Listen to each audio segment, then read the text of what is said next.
Og her kommer en hurtig lille test-tutorial med baggrundsstøj fra mine kollegaer.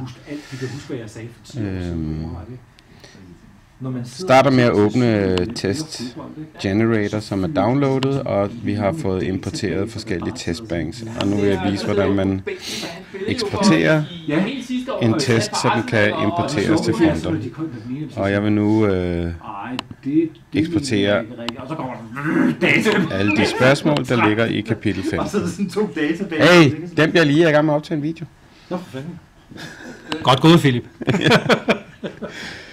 Og jeg vælger at oprette en ny webtest i WebVista format. Så åbner en blank side her, og så kan jeg simpelthen trække og slippe alle de spørgsmål. Nu trækker hele kapitel 15 ind her. 165 spørgsmål. Og det skulle gå relativt hurtigt. Og man siger bare videre.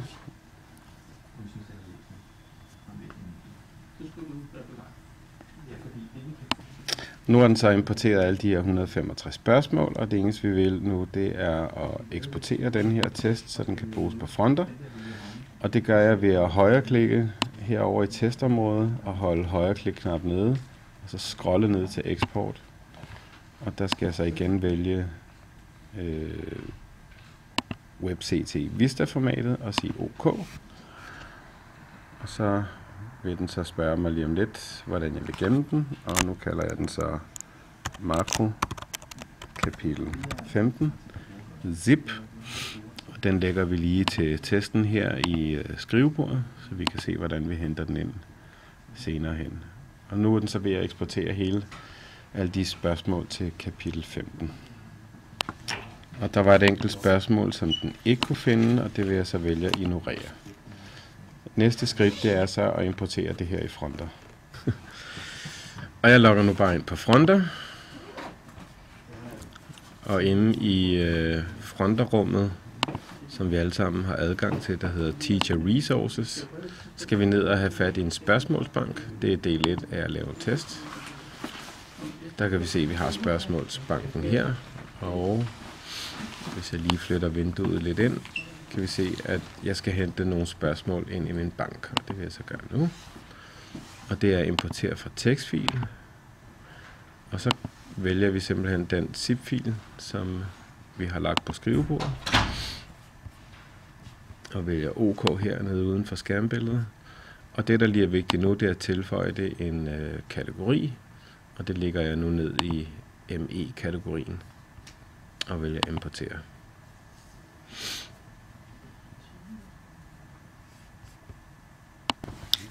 Nu er alle spørgsmålene så importeret, og jeg kan se det, jeg har importeret ved at klikke på kategorien ME og vælge søg.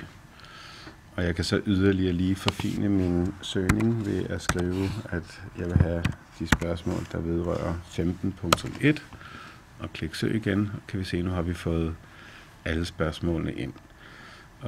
Det næste, der er interessant, det er så at prøve at lave en ny prøve. Og inden man gør det, så skal vi lige have publiceret nogle spørgsmål. Nu vil jeg så vælge at publicere de 50 spørgsmål, jeg har fundet frem her. Og det foregår nede i bunden af skærmbilledet.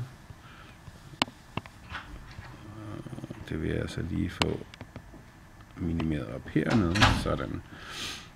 Og aktivere, eller på engelsk publish, så jeg aktiverer de her spørgsmål.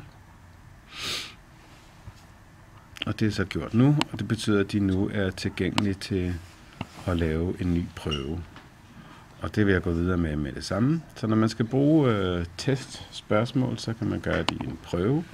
Og det ligger også på de forskellige rum. Som vi kan se, så har vi her en par makrotest. Jeg vil nu lave en ny testprøve. Det vil jeg gøre ved at klikke på prøve, og så skrive ME kapitel 15 som titel. Vælge igennem. Bortset fra at hente spørgsmål ind, kan man så selvfølgelig også selv lave dem, og det bliver så en anden gang.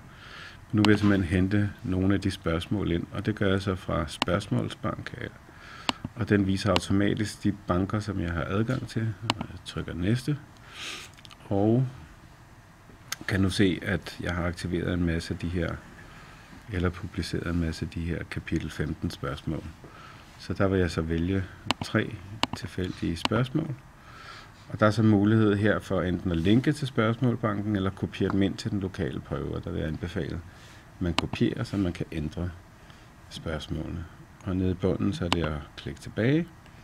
Og så har vi så vores første prøve her med 3 testspørgsmål, hvor man så kan se, hvad der bliver spurgt om. Hvis man klikker på redigere, kan man så også se, hvad der er svarmuligheder, den rigtige svarmulighed, og man kan også ændre i både spørgsmålene og svarene. Det sidste jeg lige vil nu, det er at vise, hvad der skal til for at aktivere prøven. Så når man er tilfreds med spørgsmålene, klikker man her under indstillinger. Der er her en masse muligheder for at ændre på forskellige ting. Det handler om, når man skal publicere prøven, det er, at man aktiverer den, og hvis man vil have den åben i et specielt tidsrum, så kan man gøre det her. Og så klikke gem. Det vil jeg så ikke gøre nu. Der er også nogle andre muligheder for at tilpasse prøven med begrænset tidsvarighed og hvor mange forsøg. Hvordan man vil give tilbagemelding, og det kan man så selv kigge på de her ting og sager. Man kan også lige forhåndsvise prøven, det er en god idé. Der er særligt problemer med true-false, sand-falsk spørgsmål, som man lige skal have kopieret ned. Men ellers er det stort set det. Jeg aktiverer nu den her prøve og vælger gem. Og prøven er nu klar her i prøvevinduet. Kapitel 15, så man kan se, at den er nu faktisk aktiv. Det var det. God fornøjelse.